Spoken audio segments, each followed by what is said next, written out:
సమావేశాన్ని అధ్యక్షత వహిస్తున్నటువంటి తమ్ముడు గౌరవనీయులు గెల్లు శ్రీనివాస్ యాదవ్ గారు, అదేవిధంగా ఈ సమావేశంలో మనందరినీ చైతన్యపరిచేందుకు, మార్గదర్శనం చూపించేందుకు విచ్చేసినటువంటి తెలంగాణ మేధావి ప్రకాష్ గారు, అదేవిధంగా బీఆర్ఎస్ ప్రధాన కార్యదర్శి డాక్టర్ ఆర్ఎస్ ప్రవీణ్ గారు, retired professor and vice chancellor of Osmania university professor Ravinder గారు, former chairman of the council for higher education professor Limbadri గారు, వివిధ విద్యార్థి సంఘ నాయకులు జీవీఎస్ రాజేష్ గారు, హంస సైదుల్ గారు, టిఎస్యు నల్గొండ అంజు గారు, టీవీఎస్ శ్రీకాంత్ గారు, ఎస్ఎస్యు నవీన్ గారు, పీడిఎస్యు సుమిత్ గారు, డివైఎఫ్ అధ్యక్షుడు రమేష్ గారు, ఇంకా చాలామంది మిత్రులందరికీ కూడా పేరు పేరున హృదయపూర్వకంగా నమస్కారం. గెల్లు శ్రీనివాస్ నాకు బాగా దగ్గర, తెలంగాణ ఉద్యమం నుండి బాగా దగ్గర. ఇవాళ ఈ మీటింగ్ చూస్తుంటే అప్పుడెప్పుడో ఏళ్ల కింద తెలంగాణ ఉద్యమంలో ఉస్మాన్ యూనివర్సిటీలో మా సత్య తర్వాత గౌతమ్ ఉన్నాడా గౌతమ్, ఇంకా చాలామంది తుంగబాలు, వీళ్ళందరితో అప్పుడు స్వామి వీళ్ళతో మీటింగులు పెట్టుకుంటుంటే అది గుర్తొస్తూ ఉంది. ఇప్పుడు మూమెంట్లో ఎట్లయితే విద్యార్థులను కలిసి మమేకమై ఉద్యమంలో మమేకం చేయడం కోసం పెట్టుకున్న మీటింగ్లన్నీ కూడా ఇప్పుడు గుర్తొచ్చింది. I thank Gellu to have called me this meeting. అయితే గెల్లుకి ఏదో కోపం కూడా ఉన్నట్టుంది. ప్రవీణ్ అనే ఫైరు, ఆయన స్పార్క్లింగ్ స్పీచ్, ఇది అయినాక నన్ను మాట్లాడమంటున్నాడు. మీ కడుపులో ఆకలి అవుతుంది, నాకు కూడా అవుతుంది. కొద్ది 2 నిమిషాలు నేను బహుశా what ever the little thoughts that I have I will try to share with you. ముందుగా హనుమత్ జయంతి శుభాకాంక్షలు. హనుమాన్ అంటే ఒక భరోసా, ఒక ధైర్యం, ఒక పోరాటం, అసాధ్యమైనటువంటి దాన్ని సుసాధ్యం చేస్తాడు హనుమంతుడు. మీరు కూడా హనుమంతుడు లెక్క ఇవాళ హనుమత్ జయంతి నాడు తయారైంది. సీతమ్మను కాపాడడం కోసం ఆయన కంకణబద్ధుడైతే రాముడి వెంట, మీరు కేటీఆర్ వెంట మూసీ బాధితులను కాపాడటం కోసం అని చెప్పని తయారైనరు. మీకు హనుమంతుడి అంత బలం మీకు కలగాలని చెప్పని నేను కోరుకుంటున్నా. ఎట్లయితే సీతమ్మను కాపాడిండో హనుమంతుడు, మీరు కూడా రాముడికి అండగా నిలబడి రావణుడిపై విజయం సాధించిండో, మీరు కూడా ఈ రావణుడి లెక్క వ్యవహరిస్తున్న రేవంత్ రెడ్డిపై విజయం సాధించాలని, అదేవిధంగా మూసీ బాధితులను ఆదుకోవాలనేటువంటి ఒక శక్తి మీకు కలగాలని చెప్పని కోరుకుంటా ఉన్నాను. ముందుగా ఒక విషయాన్ని నేను ఐ విష్ టు క్లారిఫై. దురదృష్టం ఏంటంటే ఎప్పుడైతే ఈ మూసీ ప్రాజెక్ట్ సంబంధించినటువంటి ఒక అంశాన్ని ముందుకు పట్టుకొచ్చినప్పుడు రేవంత్ రెడ్డి గారు చాలా తెలివైనటువంటి క్రూరుడు, అతి తెలివైనటువంటి క్రూరుడో మూర్ఖుడో ఏదో ఒకటి. మనం మూసీ బాధితుల పక్షాన మనం మాట్లాడుతుంటే అసలు మూసీ బాగు చేయాలన్నా వద్దా అని అడుగుతున్నాడు. మనమేమో మూసీ బాధితుల జీవితాలను కాపాడరా నాయన, నువ్వు ఏమైనా చేయగానే మూసీ బాధితులను కాపాడని మనం అంటున్నాం. ఆయన అంటున్నాడు అసలు నేను మూసీగా రివైవ్ చేయాలన్నా వద్దా, మూసీకి మద్దతుదారులా వ్యతిరేకదారులా అని చెప్పని మూసీకి మనకు మధ్యన పంచాయతీ పెట్టినట్టుగా ఒక చిల్లర డిఫ్లెక్షన్ టాక్టిక్స్ అంటారు ఇవి రాజకీయాల్లో. If you cannot convince the people you confuse the people అని చెప్పని Revanth Reddy is trying to confuse the people. అసలు ఏందో ఇక్కడ కూర్చున్న గెల్లు శ్రీనివాస్ యాదవ్, సత్య, తుంగబాలు వీళ్ళంతా కూడా తెలంగాణ బీఆర్ఎస్వి విద్యార్థులు, పీడిఎస్యు విద్యార్థులు, వీళ్ళంతా కూడా అసలు మూసీనే బతకొద్దు అంటున్నారు, మూసీని చంపాలని చూస్తున్నారు అని చెప్పని ఒక తప్పుడు ప్రచారం చేస్తున్నాడు. వాస్తవానికి ఇక్కడ కూర్చున్న మనమైనా, లేకపోతే గెల్లు శ్రీనివాస్ యాదవ్ అయినా, లేకపోతే బీఆర్ఎస్ పార్టీ అయినా, Musi revival, we're for Musi revival.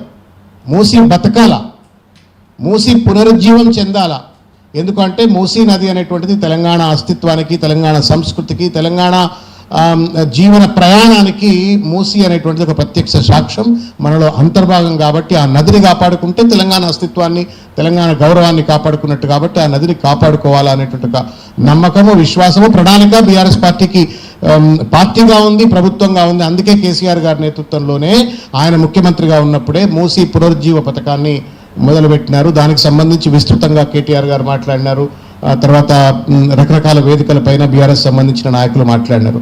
So we're for Musi river revival or regeneration, but we're certainly against the destruction of the lifes in the name of the Musi. Development పేరు మీద ప్రజల యొక్క జీవితాలను డిస్ట్రాయ్ చేస్తా, విధ్వంసం చేస్తా అంటే మాత్రం తప్పనిసరిగా దానికి వ్యతిరేకం. మేము కోరేదల్లా ఒకటే ఇవాళ ఈ వేదిక నుండి మేము కోరేది ఏంటి అంటే, రేవంత్ రెడ్డి నీకు దమ్ముంటే మూసీని అందంగా తీర్చిదిద్దుదాం, గంగాజలం లెక్క తయారు చేద్దాం, వీ హ్యావ్ నో కొబ్బరి నీళ్ళ లెక్క తయారు చేద్దాం, nobody has a problem, will support you. కానీ ఒక ఇంటికి సంబంధించిన ఇటుక పిల్లను కూడా తీస్తామంటే మాత్రం నీకు బడిత పూజ చేస్తాం అని చెప్పేందుకే ఇవాళ ఈ వేదిక. తర్వాత ఆ కింద ఉన్నటువంటి ఒక ప్రజలకు భరోసా కల్పించేందుకోసమే ఈరోజు ఈ వేదిక ఏర్పరిచిండ్రు అని గెల్లు శ్రీనివాస్ యాదవ్ గారు చెప్పడమైంది. వాస్తవానికి కేసీఆర్ గారు ముఖ్యమంత్రిగా ఉన్నప్పుడు ఈ 10-12 వేల మంది ఏదైతే కుటుంబాలు ఉన్నారో అప్పుడే ఐడెంటిఫై చేసినారు. ఇంతకుముందు ప్రకాష్ అన్న చెప్పినట్టుగా, లేకపోతే ప్రవీణ్ అన్న చెప్పినట్టుగా కేటీఆర్ గారు మున్సిపల్ మంత్రిగా ఉన్నప్పుడు 31 ఎస్టీపీల కన్స్ట్రక్షన్ అయిపోయింది. దాదాపు 92 ఎస్టీపీలు కావాలంటే దాంట్లో 31 ఎస్టీపీలు కన్స్ట్రక్షన్ అయిపోయినాయి as part of the phase 1. దానికోసం 3,000 పైచిలకు కోట్లు ఖర్చు పెట్టినారు. ఈ మధ్యకాలంలో రేవంత్ రెడ్డి కూడా పోయి 1-2కి రిబ్బన్ కత్తిరించినారు. ఫేజ్ 2లో అమృత్ స్కీమ్ కింద మిగతా 60 ఎస్టీపీలు కూడా కంప్లీట్ చేయాలన్నట్టు ఒక ప్లాన్. దాంతోపాటుగా ఈ 10,000 కుటుంబాలను ఐడెంటిఫై చేసి కేసీఆర్ గారి దగ్గరికి పోయి సార్ మరి మూసీ రివైవల్ ప్రాజెక్ట్లో మనం ఎస్టీపీలు అనుకుంటున్నాము, తర్వాత మంచి రోడ్డు నిర్మాణం జరగాల, మూసీ అంతా బ్యూటిఫికేషన్ జరగాల, దాంట్లో మనం ఒక 10-12 వేల కుటుంబాలను డిస్ప్లేస్ చేయవలసిన అవసరం ఉంది అని చెప్పనంటే నిర్బంధంగా కేసీఆర్ గారు ఒకటే ఒక మాట చెప్పారు.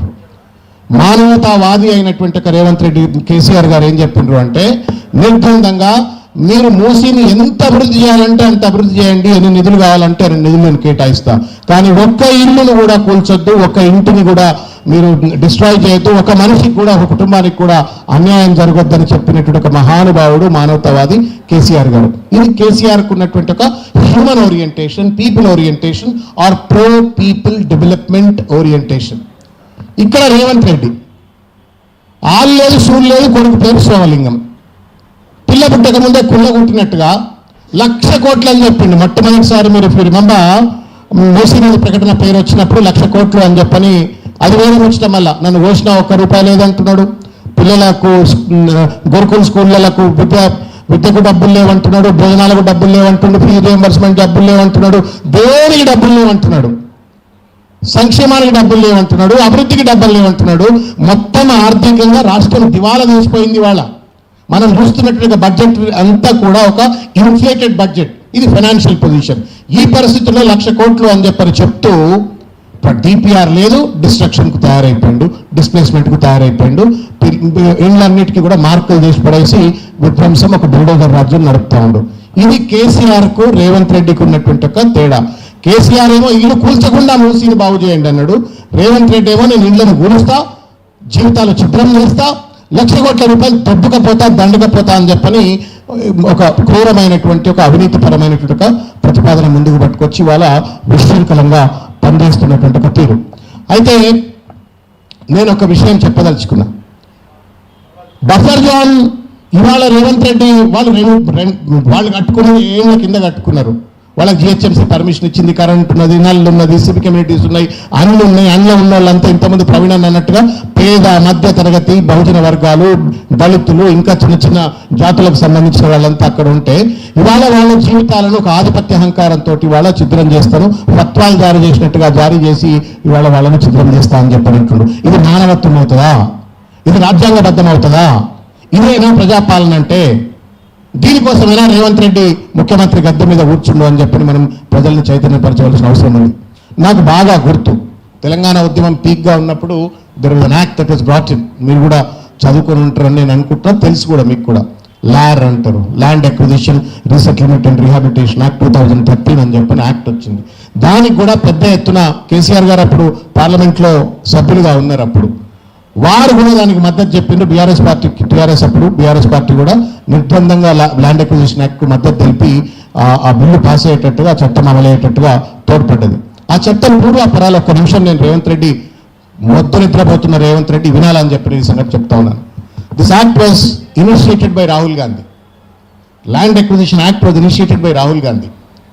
బట్టా పర్సోల్ అని చెప్పని ఉత్తరప్రదేశ్లో ఒక ఇండస్ట్రియల్ డెవలప్మెంట్ జోన్ల కోసం అని చెప్పని ఆ రోజు అక్కడ ఉన్నటువంటి ఒక మాయావతి గారు ల్యాండ్ ఎక్విజిషన్ చేస్తుంటే ఇట్లనే భూములన్నీ కూడా ప్రజలు కోల్పోతుంటే ఆ రోజు దొడ్డిదారిన దొంగ లెక్క రాహుల్ గాంధీ గారు ఆ పోలీసు తెలియరు రాహుల్ గాంధీ పోతా అంటే పోలీసులు కంచెలు అడ్డం ఉంటే ఓ మోటార్ సైకిల్ మీద ఎక్కి ఆ పోయి ఆ బాధితులను కలిసి మళ్ళీ వాపసు వచ్చిన తర్వాత వచ్చిన చట్టం land acquisition act there was a humanitarian intent and content in that act.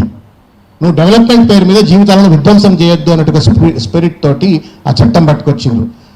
ఏం న్యాయ రోగమో అర్థం కావట్లేదు. 2013లో పట్టుకొచ్చిన చట్టం రాహుల్ గాంధీ ముఖ్యమంత్రి రేవంత్ రెడ్డి ల్యాండ్ ఎక్విజిషన్ యాక్ట్ని అమలు చేయను అంటాడు. ఎవరైనా జాగిరని చెప్పని నువ్వు సోషల్ ఇంపాక్ట్ అసెస్మెంట్ను రిమూవ్ చేసి గాంధీ సరోవర్ ప్రాజెక్ట్లో what is audacity that you go to that flats and then destroy.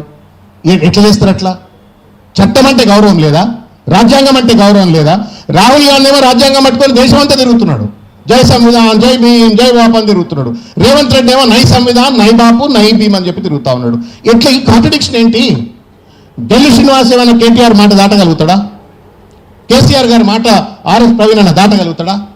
నేనేమన్నా కేసీఆర్ గారు ఒక గీత గీసి ఇది నా సిద్ధాంతం అని చెప్పినట్టు దాటగలుగుతామా? That is a party line, party ideology, party philosophy. ఈ పార్టీ ఐడియాలజీకి సిద్ధాంతాలకు వ్యతిరేకంగా రాహుల్ గాంధీ పట్టుకొచ్చిన చట్టాన్ని రేవంత్ రెడ్డి అమలు చేయకపోతే తెలంగాణ రాష్ట్రంలో కాంగ్రెస్ సర్కార్ ఉందా? సైకిల్ సర్కార్ ఉందా? సైకిల్ కాంగ్రెస్ ఉందా? ఈ పెట్టుబడి స్వామ్యం ఎక్కడిది? పేదోడు ఇల్లు కూల్చడం కోసం ప్రజాపాలన ఎట్లవుతుంది? పేదోడు ఇల్లు కూల్చడం కోసం ప్రజాపాలన ఎట్లవుతుంది? ఇది మనం ప్రజలను చైతన్యపరచవలసిన అవసరం ఉంది. It's a Hippocratic government. ఇంత దుర్మార్గమైనటువంటి ఒక ప్రభుత్వం బహుశా భారతదేశంలో ఏ కాంగ్రెస్ రాష్ట్రాల్లో కూడా ఉండిండకపోవచ్చు. Because I work for some time in the Congress party. ఇంతకుముందు ఆ తమ్ముడు మాట్లాడుతూ చెప్పినాడు, కాంగ్రెస్ అంటే ఇది ఇండ్లు అనుకున్నారు. రేవంత్ రెడ్డి వచ్చిన తర్వాత కాంగ్రెస్ లేదు, ఇంగ్రెస్ లేదు. గాంధీ భవన్ దాని అడ్రస్ మార్చేస్తాడు ఇంత కొన్ని రోజులు అయితే. దాన్ని మొత్తం పచ్చ రంగు పూస్తాడో ఇంకే రంగు పూస్తాడో తెలియదు. దుర్మార్గమైనటువంటి ఒక ముష్కర ప్రయత్నం చేస్తూ ఇవాళ పేదల పైన ఎవడన్నా తలకాయ మీద మెడకాయ మీద తలకాయ ఉన్నటువంటి వాడు లగచర్ల లాంటి ఉదంతానికి పాల్పడతాడా? ఎవడన్నా చెట్లను నరికి నెమళ్లను చంపి జింకలను చంపి హెచ్యూ భూములను 400 ఎకరాల భూములను ప్రైవేట్ వాళ్ళ కట్టబెట్టాలని ప్రయత్నం చేస్తాడా? ఎవరన్నా 5 లక్షల కోట్ల రూపాయల హిల్ట్ లాంటి పాలసీలు పట్టుకొచ్చి భూములను కబ్జా చేసే ప్రయత్నం చేస్తారా? ఎవడన్నా భూములు కబ్జా చేయడం కోసం దాన్ని ప్రైవేట్ పంచాయతీగా చూపెట్టేసి డెవలప్మెంట్ ఇస్తావా సస్తావా అని చెప్పని దాన్ని ప్రైవేట్ డిస్ప్యూట్గా చూపెట్టి భూములు కబ్జా చేసే ప్రభుత్వాలు ఉంటాయా? ఇంత దుర్మార్గమైనటువంటి రీతిలో ఇవాళ ఒక రియల్ ఎస్టేట్ దందాల కోసం, కేవలం దోపిడీ కోసం మాత్రమే ఈరోజు ఈ ప్రభుత్వం పనిచేస్తూ ఉంది. ఇది ప్రజలకు చెప్పవలసిన అవసరం ఉంది. మీరు you tell the truth, they will come forward to fight. మనం చెప్పవలసింది సత్యం మాత్రమే. మనం చెప్పవలసింది సూక్ష్మమైనటువంటి ఒక ఈ ప్రభుత్వ ఉల్లంఘనలు మాత్రమే. అది కనుక మనం ధైర్యంగా చెప్పినట్టయితే ఐఎమ్ షూర్ తెలంగాణ బిడ్డలకు దమ్ముంది, ధైర్యం ఉంది, చైతన్యం ఉంది. ఎవరినైనా గల్లబట్టి కొట్లాడేటువంటి ఒక చైతన్యం ఉన్నటువంటి సమాజం మనం గతంలో ప్రూవ్ చేసి చూపెట్టినాం. ఆనాడు ఆంధ్ర పాలక వర్గాలకు వ్యతిరేకంగా నాకు బాగా గుర్తు గెల్లు శ్రీనివాస్. గెల్లనగా నాకు మనసులో ఒకటే ఒక పిక్చర్ వస్తుంది. మళ్ళీ ఎందుకు గుర్తొచ్చింది కాబట్టి చెప్తున్నా, ధైర్యం వచ్చిందంటే చెప్తున్నా. గెల్లనగా ఏం గుర్తొస్తున్నాయంటే మోకాళ్ళ మీద నిలబడి ఆ తుపాకులు కాలుస్తుంటే అంగిప్పి కాల్చురా అంటున్నాడు వాజ్పేయి టైం ఉస్మానియా యూనివర్సిటీలో. ఇది మన చైతన్యం, ఇది పోరాటం. ఈ పోరాటం మూసి బాధితుల్లో ఉంది, ఈ పోరాటం మన విద్యార్థుల్లో ఉంది, మన చైతన్యం ఉంది. తప్పనిసరిగా వి విల్ విన్. ధర్మం గెలుస్తుంది, సత్యమేవ జయతే. కానీ దుర్మార్గంగా వ్యవహరిస్తున్నటువంటి ఈ రాక్షస రేవంత్ రెడ్డి గారికి గుణపాఠం చెప్పేటువంటి ఒక రీతిలో సత్యం చెప్దాం, ధర్మం చెప్దాం, చట్టం చెప్దాం, రాజ్యాంగం చెప్దాం. ఇది కనుక చెప్పినట్టయితే తప్పనిసరిగా ప్రజలు ముందుకు వచ్చి పోరాటం చేస్తారని చెప్పి నేను సందర్భంగా తెలియజేస్తాను. మిత్రులారా, ఒక మాట చెప్పదలుచుకున్నాను. 1,00,000 కోట్లు ఏం చేస్తావు రేవంత్ రెడ్డి చెప్పా? ఇద్దరు చెప్పు, అది ఎట్లా తెస్తావు 1,00,000 కోట్ల రూపాయలు చెప్పు. మీకు ఏమైనా అర్థమైందా? మీలో చాలామంది ఉస్మానియా యూనివర్సిటీ విద్యార్థులు, ప్రొఫెసర్లు, ఎకనామిక్స్లు, పెద్ద పెద్ద మేధావులు ఉన్నారు. How do you get 1,00,000 crores for the Musi revival? You don't have money for the fee reimbursement, you don't have money for the Gurukul students, you don't have money for the pensioners, you don't have money for the salaries. మొత్తానికి నన్ను కోస్తే ₹1 రావట్లేదు అంటుండు. నేను 1,00,000 కోట్ల రూపాయలు తీసుకొచ్చి నేను ఇవాళ మూసీని రివైవ్ చేస్తానంటే ఎక్కడి నుంచి చేస్తాడు? ఏం తేడు? ఇంకొక కాంట్రడిక్షన్ చెప్తాను నేను మీకు. గాంధీ విగ్రహం మీద ప్రేమ అంటాడు ఆయన. గాంధీ మీద ప్రేమ లేదు, నా అంబేద్కర్ మీద అయితే ఎట్లా ప్రేమ లేదు, దాన్ని లాక్ చేసి పెట్టినాడు. శివుడు అని కొత్త పంచాయతీ పట్టుకొచ్చింది. శివుడికి మనకు ఎవరన్నా మళ్ళీ అరే మూసి పేరు మీద నువ్వు మా జీవితాలు ఎట్లా అంటే నువ్వు శివుడిని వద్దంటావా అని చెప్పని మళ్ళీ శివుడికి మనకు మధ్యన పంచాయతీ పెడతాడు, మూసికి మనకు మధ్యన పంచాయతీ పెడతాడు, గాంధీకి మనకు మధ్యన పంచాయతీ పెడతాడు, తెలంగాణ తల్లికి మనకు మధ్యన పంచాయతీ పెడతాడు. కాకతీయ కళాతోరణానికి మనకు మధ్యన పంచాయతీ పెడతాడు. మొత్తం తెలంగాణ ముఖ చిత్రంతో తెలంగాణ ప్రజలకు విద్యార్థులకు ప్రశ్నించే వాళ్ళకు పంచాయతీలు పెడుతూ ఇవాళ ఇంతమంది అన్న చెప్పినట్టుగా అడ్డమైన హేట్ బిల్ పట్టుకొచ్చాడు. ఆ చదువు నేను I want you to read, మీరు చదవండి. ఆ బిల్ కాపీ మీరు గూగుల్లో అక్కడిక్కడ దొరుకుతుంది, లేకపోతే మీరు సర్క్యులేట్ చేయమంటే చేస్తారు. మీరు చదివితే మాత్రం మీరు అసెంబ్లీ మీకు వచ్చి బడతపోయలు చేస్తారు అందరిని పట్టుకొని. ఏమరా నాయన చట్టాలు చేయడం కోసం ఉన్నారా మీరు ఇక్కడ, లేకపోతే దొంగ చట్టాలు పట్టుకొచ్చి మా గొంతులు నొక్కుతారా అని చెప్పని. If that bill comes in to force ఈ మీటింగ్ జరగదు. ఈ మీటింగ్లో మనం మాట్లాడే ఒక్క మాట కూడా నువ్వు ఫేస్బుక్లో పెట్టుకోలేవు, ట్విట్టర్లో పెట్టుకోలేవు, లేకపోతే నువ్వు ఇన్స్టాగ్రామ్లో పెట్టుకోలేవు. అది ఎంత దుర్మార్గమైనటువంటి చట్టం అని అంటే, కర్ణాటకలో దొంగ చట్టం అది, గవర్నర్ దాన్ని ఆప్ పెట్టిండు. ఆ దొంగ చట్టాన్ని కట్ అండ్ పేస్ట్ తీసుకొచ్చి ఇక్కడ పెడితే నాకు ఈ కాంట్రడిక్షన్ అర్థం కావట్లేదు. జై సంవిధానం అంటాడు, మానవ హక్కులు అంటారు ఢిల్లీలో, ఇక్కడికి వచ్చేమో హేట్ బిల్లు పేరు మీద మన హక్కులను కాలు రాసేటువంటి ప్రయత్నం చేస్తూ ఉన్నారు. చివరి ఒక మాట, ఈ కాన్స్పిరసీ ఆఫ్ లాక్ క్రోర్స్, ఇది కూడా చెప్పాలి ప్రజలకు. End of the day Musi నదిని మార్గేజ్ చేయబోతా ఉన్నాడు రేవంత్ రెడ్డి గారు. మూసీ నదిని అదానికి మార్గేజ్ చేస్తాడు. ఆయన దగ్గర డబ్బులు లేవు. మూసీ నదిని 1,00,000 కోట్ల రూపాయలకు మార్గేజ్ చేస్తే మూసీ పరివాహక ప్రాంతం అంతా అదాని లాంటి వాళ్ళు, ఇంకెవరో పెద్ద పెద్ద బడాబాబులు పెట్టుబడిదారులు అక్కడ మాల్లు కడతారు, సినిమా థియేటర్లు కడతారు, రెస్టారెంట్లు కడతారు. మళ్ళీ అక్కడి నుంచి వచ్చే కలుస్తు జనాలన్నీ కూడా మళ్ళీ మూసీలకు పోతుంది. మూసీ పక్కనే ఉంటుంది, కానీ మూసీ పరివాహక ప్రాంతంలో ఉన్న పేదల ఇళ్ళు చిత్రమైపోతాయి, వాళ్ళని డిస్ప్లే చేస్తారు. దాని స్థానంలో బడాబాబులకు సంబంధించినటువంటి మాళ్ళు, థియేటర్లు ఇవన్నీ వస్తాయి. వాళ్ళు కోట్ల రూపాయలు దండుకుంటారు. సో బీవేర్, మూసీ నదిని మార్గేజ్ చేయబోతా ఉండు రేవంత్ రెడ్డి. అక్కడ జీవితాలను చిత్రం చేయబోతా ఉన్నాడు. ఇది మనం ప్రజలకు తెలియజెప్పాల్సిన అవసరం ఉందని చెప్పి తెలియజేస్తూ, ఆకలి అవుతుండొచ్చు మీ అందరికీ. నాకు అవకాశం కల్పించినటువంటి సోదరుడు గల్లి శ్రీనివాస్ యాదవ్ గారికి, తర్వాత వివిధ విద్యార్థి సంఘ నాయకులు మీ అందరూ కూడా పేరు పేరున శుభాభినందనలు తెలియజేస్తూ, మీ యుద్ధం తప్పనిసరిగా సఫలీకృతం కావాలని చెప్పి ప్రజల పక్షాన మీ పోరాటానికి అన్ని రకాల సహాయంగా ఉంటారని తెలియజేస్తూ ముగిస్తున్నాను. జై తెలంగాణ.